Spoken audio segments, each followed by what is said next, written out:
Hello guys, कैसे हैं आप लोग। आशा है आप लोग अच्छे होंगे। आप लोगों की पढ़ाई अच्छी चल रही होगी, स्वास्थ्य भी अच्छा होगा।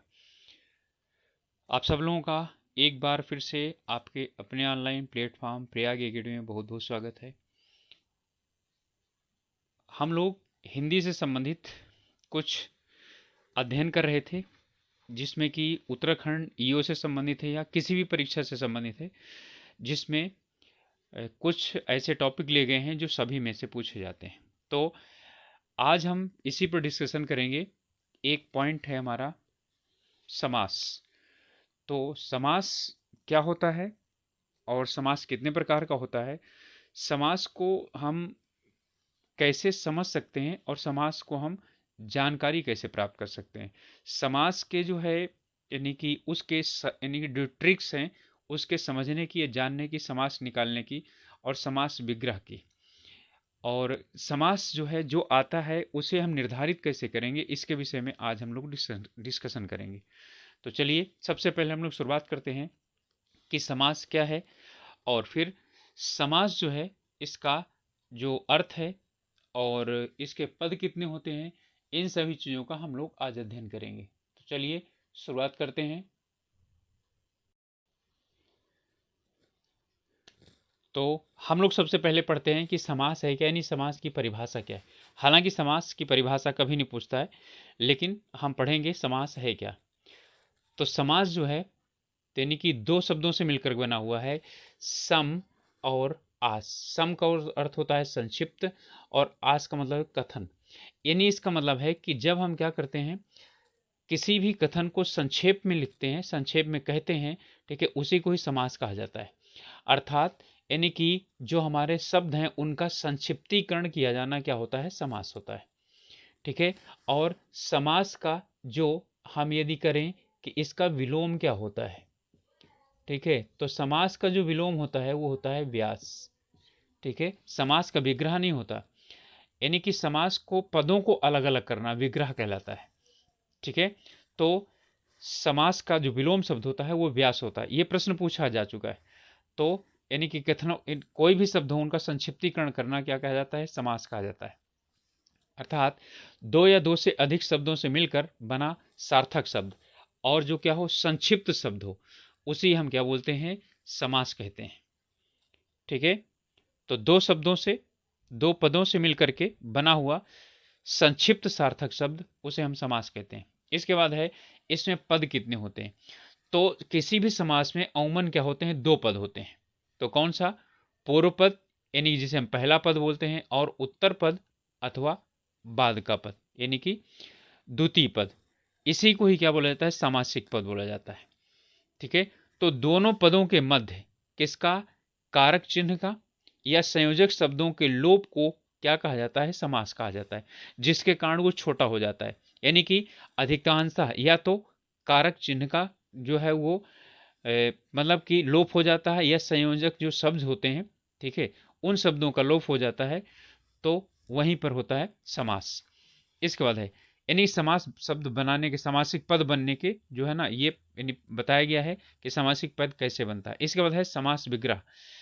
पदों के मध्य का संबंध बताना ही क्या कहा जाता है, ये बोला जाता है समास विग्रह। अर्थात पदों के मध्य यानी कि जो कारक चिन्ह या संयोजक शब्द जो हटे हैं इन्हीं को फिर से लेकर के आना, इसे कहा जाता है समास विग्रह। ठीक है। अब इसके बाद है समास के भेद। तो जो समास के भेद हैं, ठीक है, वो कितने हैं। तो समास के भेद हम क्या करते हैं, पहला लेते हैं पद की प्रधानता के आधार पर। यानी कि पद की प्रधानता के आधार पर जो समास है उसके कुल कितने भेद होते हैं। ठीक है, तो उसके होते हैं चार भेद। ठीक है। तो पद की प्रधानता के आधार पर कुल चार भेद होते हैं। पद की प्रधानता के आधार पर कितने भेद होते हैं, चार भेद होते हैं, यानी कि चार प्रकार के होते हैं। ये भेद है, प्रकार नहीं है। चार भेद कौन कौन से, पूर्व पद प्रधान, अर्थात जिसका पहला पद प्रधान होता है। पूर्व पद का मतलब हुआ पहला पद प्रधान। तो जिसका पहला पद प्रधान होता है वो उत्तर पद प्रधान, यानी जिसका बाद वाला दूसरा पद प्रधान होता है वो। तीसरा है उभय पद प्रधान, अर्थात जिसके दोनों पद प्रधान होते हैं उसे बोलते हैं उभय। उभय का मतलब दोनों। अन्य पद प्रधान, इसका मतलब है कि जो सामासिक पद होता है, तो सामासिक पद में से कोई सा भी पद क्या हो, प्रधान ना होकर के कोई तीसरा या अन्य पद प्रधान हो। अन्य पद का मतलब होता है तीसरा पद प्रधान हो। ठीक है, तीसरा पद प्रधान हो तो उसे हम क्या बोलते हैं, उसे अन्य पद प्रधान बोलते हैं। अब इनके उदाहरण है। ठीक है, तो जब पूर्व पद प्रधान होता है वो होता है अव्ययी भाव समास। परिभाषा यहीं से बनती है कि जिसका पूर्व पद क्या होता है, अव्यय होता है और प्रधान होता है, उसे अव्ययी भाव समास कहते हैं। इसके बाद उत्तर पद प्रधान, तो जिसका उत्तर पद प्रधान होता है उसे बोलते हैं तत्पुरुष समास। और तत्पुरुष समास के ही क्या होते हैं, दो भाग होते हैं। ठीक है, कौन कौन से, द्विगु समास और कर्मधारय, ये तत्पुरुष समास के ही क्या होते हैं, भाग माने जाते हैं।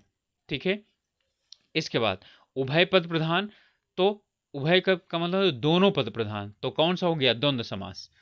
और अन्य पद प्रधान, तो तीसरा पद प्रधान किसमें होता है, बहुब्रीहि समास में। तो जब तीसरा पद प्रधान होता है उसे ही को ही क्या बोलते हैं, बहुब्रीहि समास बोलते हैं। तो पदों के आधार पर ध्यान रखिएगा, सिर्फ 4 भेद होते हैं, 6 भेद नहीं होते। पदों के प्रधानता के आधार पर इनके कितने भेद होते हैं। ठीक है, तो कुल भेद हो गए 4। पूर्व पद प्रधान, उत्तर पद प्रधान, उभय पद प्रधान और अन्य पद प्रधान। ठीक है, तो चलिए इसके बाद अब हम इसे यानी कि अलग से पढ़ते हैं कि समास के प्रकार क्या होते हैं, कितने होते हैं और उनकी पहचान क्या है। तो समास के प्रकार कितने होते हैं, यदि प्रकार पूछा जाए तो कितने होते हैं, 6 प्रकार होते हैं। अब इन 6 प्रकारों को हम क्या करेंगे, पढ़ेंगे और इसे शार्ट ट्रिक समझेंगे कि इनको कैसे हम समझ सकते हैं। नहीं भी रहे तो कुछ भी, तो हम क्या कर सकते हैं, इनको निकाल सकते हैं कैसे। अब पहला है अव्ययी भाव। तो अव्ययी भाव समझ चुके हैं ना, जिसका पहला पद क्या होता है, अव्यय होता है और प्रधान होता है। तो जिसका प्रथम पद अव्यय हो और प्रधान होता है वो अव्ययी भाव होता है। अव्यय कैसे, यानी अव्यय का मतलब है जिनका मान बदलता नहीं है। ठीक है, उन्हें अव्यय बोलते हैं। तो इसमें जैसे यथा हो गया, प्रति हो गया, भर हो गया, अनु हो गया, आ हो गया और आ, ये क्या होते हैं, आते हैं। यानी कि ये शब्द यहाँ से शुरुआत से आता है। जैसे यथाशक्ति निशक्ति के अनुसार, प्रतिदिन का मतलब हुआ है हर दिन यानी रूप, अनुरूप का मतलब है रूप के अनुसार। ठीक है, इसके मतलब आजन्म, इसका मतलब जन भर। इसे भरपेट, भरपेट का मतलब पेट भरकर, भरपूर का मतलब पूरी तरह से। तो ये आप लोगों को समझ में आ गया होगा कि इनमें जो है ना यही वाले आते हैं। और इनसे क्या होता है, बोध होता है, ये शार्ट ट्रिक से पूर्णता या संपूर्णता का बोध होता है। जहां पर पूर्णता या संपूर्णता का बोध हो, ठीक है, वहीं पर क्या होगा, अव्ययी भाव समास होगा। जैसे यथाशक्ति, यथाशक्ति का मतलब शक्ति के अनुसार, अर्थात शक्ति में कुछ भी न छूटे।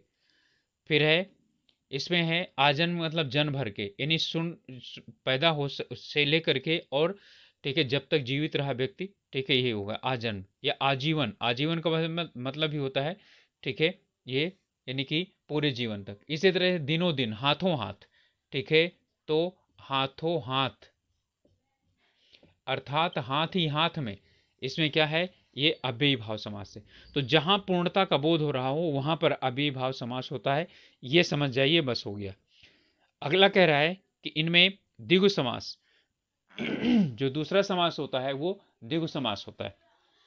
द्विगु का मतलब होता है संख्यावाची, यानी जिसका पूर्व पद संख्यावाची होता है और उत्तर पद क्या होता है, वो प्रधान होता है और वो संख्या हो यानी संज्ञा होगा।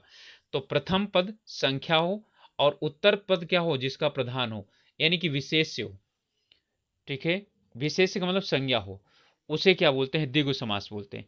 तो कहीं पर भी आए जहां पर क्या हो, संख्या बनाए और संख्या बन करके और क्या हो, यानी कि कुछ चीजों का निर्माण करें, वहीं पर आता है। जैसे पंचवटी है तो 5 वट वृक्षों का समूह, ध्यान दीजिएगा यहाँ क्या बनाता है, समूह बनाता है। तो वट वृक्ष का मतलब होता है बरगद। शताब्दी यानी 100 वर्षों का समूह। इस वजह से नवग्रह, 9 ग्रहों का समूह। दोपहर, 2 प्रहरों का समाहार, ये थी अर्थात क्या हुआ, समूह। इसका मतलब हुआ कि संख्या हो और संख्या मिलकर के क्या बनाए, समूह का निर्माण कराए। तो जहां भी समूह का बोध होता है वहां पर क्या होता है, द्विगु समास होता है। ठीक है, अब मुझे लगता है समझ में आप लोगों को आ गया होगा कि द्विगु समास क्या होता है। संख्या हो लेकिन समूह का निर्माण करे, संख्या हो और समूह का निर्माण ना करे तो वहां पर द्विगु समास नहीं होगा। ठीक है, जैसे चतुर्मुख, तो वहां चार मुखों का समूह नहीं बनेगा, चार मुख सिर्फ संख्या आएगी, चार मुख। इसके बाद है कर्मधारय। कर्मधारय का मतलब होता है जहां पर विशेषण और विशेष्य का संबंध पाया जाता है, अर्थात यानी कि एक विशेषण हो अर्थात उसकी कुछ ना कुछ क्या बताता हो, विशेषता बताता हो, दूसरा क्या हो, विशेष्य हो, वहां पर क्या होता है, वहां होता है कर्मधारय।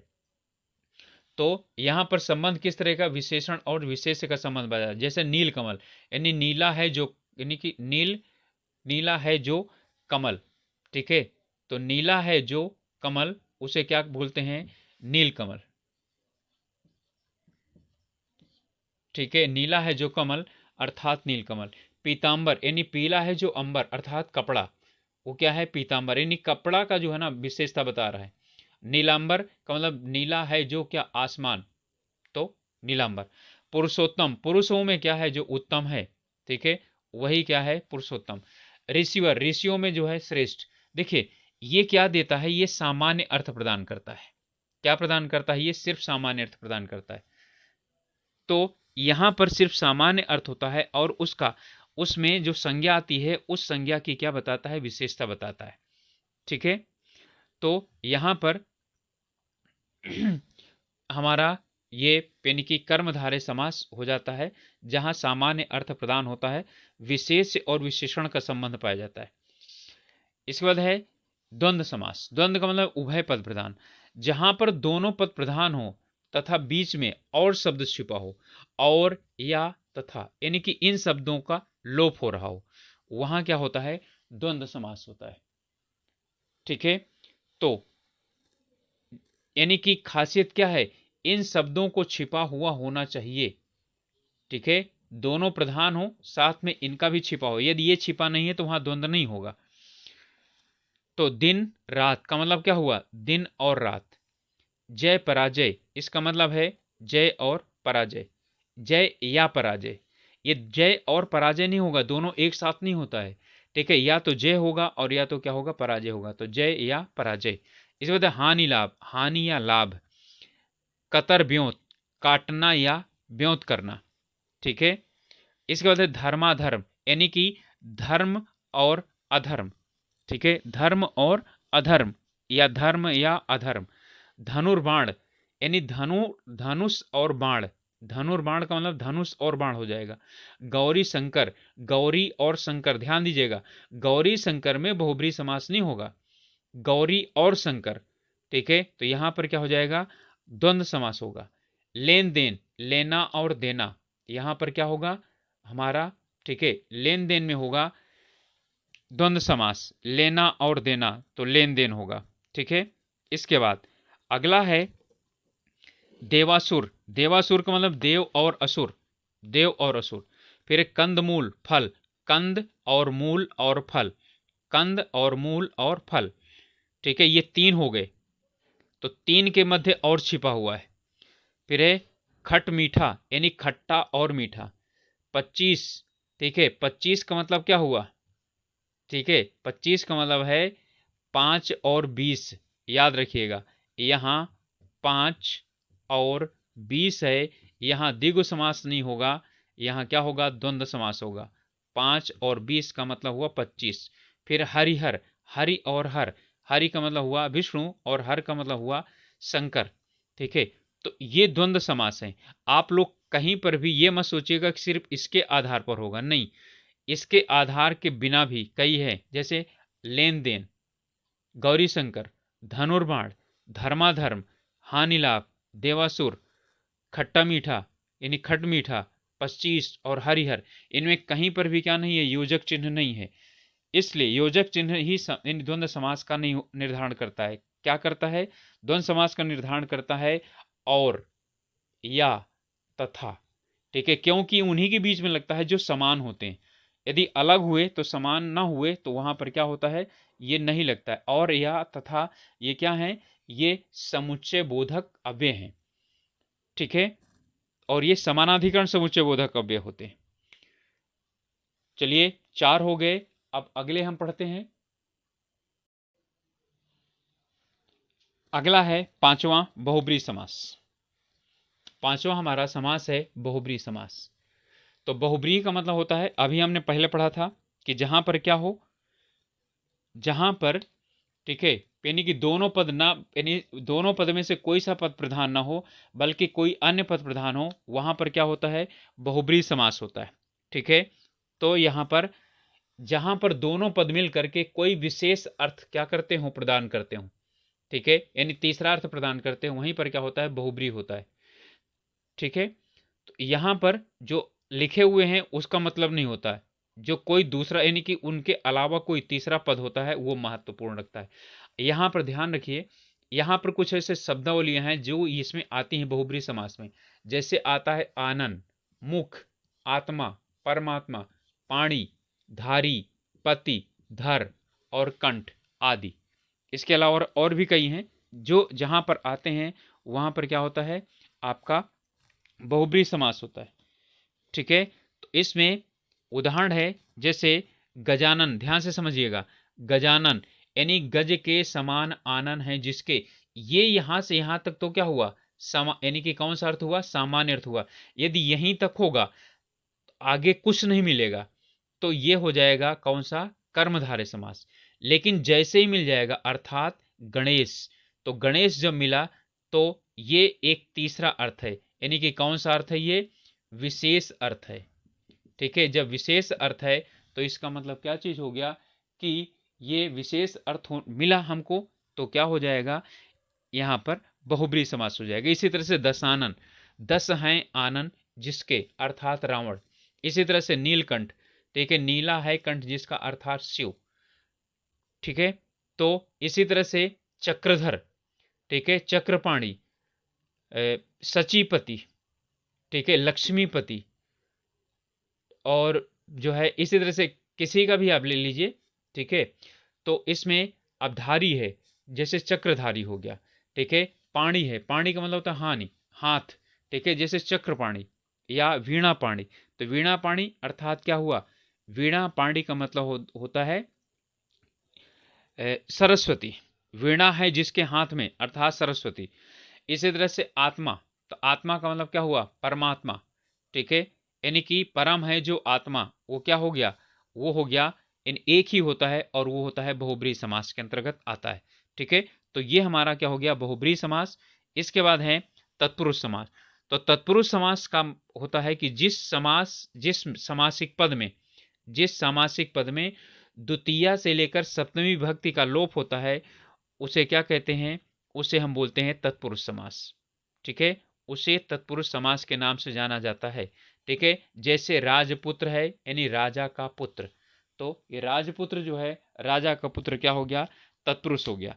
ठीक है, तो इसमें क्या होता है, विभक्ति का लोप होता है, अर्थात कारक का लोप होता है। विभक्ति का लोप का मतलब हुआ कि कारक का लोप, और कहां से, द्वितीय का मतलब कर्म कारक से लेकर के।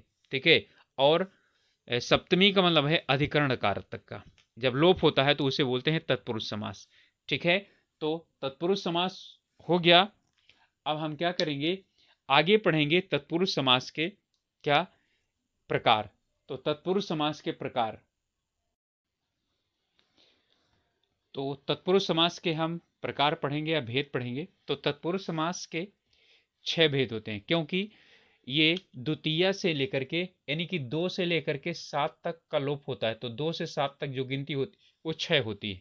ठीक है, तो इसके 6 प्रकार होते हैं। तो समास के भी सभी के 6 प्रकार, यानी समास के भी 6 प्रकार हैं, तो तत्पुरुष समास के भी क्या है, 6 प्रकार हैं। तो इसमें है, पहला है कर्म तत्पुरुष, अर्थात जहां पर कर्म की विभक्ति का लोप हो। कर्म की विभक्ति का मतलब है को का लोप हो, जहां को का लोप होता है वहां कर्म तत्पुरुष होता है। जैसे गगन चुंबी, तो गगन को चूमने वाला, स्वर्ग प्राप्त, स्वर्ग को प्राप्त। ठीक है, तो ये जो है, यानी कि यहाँ पर जहां पर इसी तरह से आते हैं, ये हमारा कर्म तत्पुरुष होता है।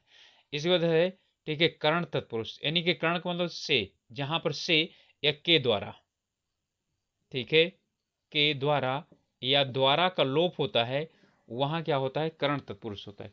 जैसे तुलसी कृत, तो तुलसी द्वारा कृत। ठीक है, मुंह बोला, मुंह द्वारा बोला या मुंह के द्वारा बोला या मुंह से बोला। रत्न जड़ित, तो रत्न से जड़ित। ठीक है, तो ये हो जाएगा कर्ण तत्पुरुष। इसी तरह से संप्रदान है, संप्रदान का मतलब के लिए का लोप होता है, के लिए का लोप होता है। मार्ग व्यय अर्थात मार्ग के लिए व्यय, रसोई घर तो रसोई के लिए घर, हथकड़ी तो हाथ के लिए कड़ी, युद्ध भूमि युद्ध के लिए भूमि, स्नान घर यानी स्नान के लिए घर, रंगमंच, ठीक है, अर्थात रंग अर्थात नाटक का जो मंच होता है उसे बोलते हैं रंगमंच। इसके बाद है अपादान अर्थात से या अलग होने के लिए होता है, तो से या अलग होने के लिए जहां पर क्या होता है प्रयोग किया जाता है उसे हम क्या बोलते हैं, अपादान बोलते हैं, ठीक है। नेत्रहीन तो नेत्र से हीन, धनहीन धन से हीन, ठीक है। पथभ्रष्ट पथ से भ्रष्ट यानी गिरा हुआ, पाप मुक्त पाप से मुक्त हुआ, गर्व शून्य गर्व से शून्य हुआ, ऋण मुक्त ऋण से मुक्त हुआ, ठीक है। तो ये सब क्या है, अलग अन्य, इसमें सब क्या हो रहा है, अलगाव दिखाई पड़ रहा है, ठीक है। अब इसके बाद है संबंध तत्पुरुष, तो संबंध तत्पुरुष में होता है का की के का लोप होता है, तो जहां का की के का लोप होता है वहां संबंध तत्पुरुष होता है। जैसे देवालय यानी देवताओं का आलय, राजपुत्र राजा का पुत्र, राजपुरुष राज का पुरुष, ठीक है। श्रमदान तो श्रम का दान, श्रम के लिए दान नहीं, श्रम का दान, यानी श्रम का दान का मतलब जब कोई श्रम दान करता है, ठीक है, तो उसे श्रम दान बोला जाता है, ना कि जो है ये श्रम के लिए दान। तो राष्ट्रपति राष्ट्र का पति, इसी तरह राज्यपाल राज्य का पालक, राजभवन तो राजा का भवन। इस बात है आत्मसम्मान तो आत्मसम्मान, आत्म का मतलब आत्मा नहीं आत्मसम्मान, आत्म का मतलब अपना, तो अपना सम्मान है वहां संबंध तत्पुरुष होता है। इसके बाद आता है अधिकरण, अधिकरण में मैं या पर का लोप होता है, तो यानी कि जहां पर क्रिया करने का स्थान का पता होता है वहां क्या होता है, अधिकरण होता है। तो आप बीती यानी कि अपने पर बीती, आत्मनिर्भर यानी कि आत्म अपने पर निर्भर, शरणागत शरण में आया हुआ, नागरिक नगर में रहने वाला, ठीक है। रणवीर रण में वीर, सिर दर्द सिर में दर्द, तो ये सब क्या है, अधिकरण के अंतर्गत आते हैं, ठीक है। तो ये थे हमारे तत्पुरुष समास के 6 प्रकार। अब यहां एक आप लोगों का जो है ना मैं वो समाप्त कर देता हूं। यदि कोई ऐसा शब्द हो जिसमें कोई और भी समास हो और साथ ही साथ क्या हो, बहुब्रीहि समास भी हो, ठीक है, तो वहां पर क्या होता है, बहुब्रीहि समास ही होता है। हम बहुब्रीहि समास ही वहां पर क्या करते हैं, लिखते हैं।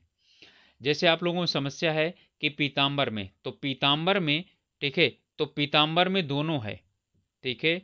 पीताम्बर में कर्मधारय भी है और बहुब्रीहि है। यदि कर्मधारय है तो पहले क्या लगाइए, कर्मधारय लगाइए, बहुब्रीहि नहीं है तो, और यदि कर्मधारय और बहुब्रीहि दोनों हैं तो फिर क्या लगा दीजिए, तो आपको फिर बहुब्रीहि लगाना है, ठीक है। याद रखिएगा कि कोई ऐसा शब्द जिसमें 2 समास हो तो उनमें से एक बहुब्रीहि भी समास हो, तो फिर हमारा फिर और ऑप्शन में बहुब्रीहि हो तो बहुब्रीहि होगा, ठीक है। तो ये जो है यानी कि हमारे अ, समास के 6 प्रकार थे और तत्पुरुष समास के भी 6 प्रकार हैं। तत्पुरुष समास का एक प्रकार और होता है, ठीक है, उसे हम लोग क्या कर लेते हैं, पढ़ लेते हैं। वैसे हमारे सिलेबस का नहीं है लेकिन फिर भी नंद समास पढ़ लेते हैं।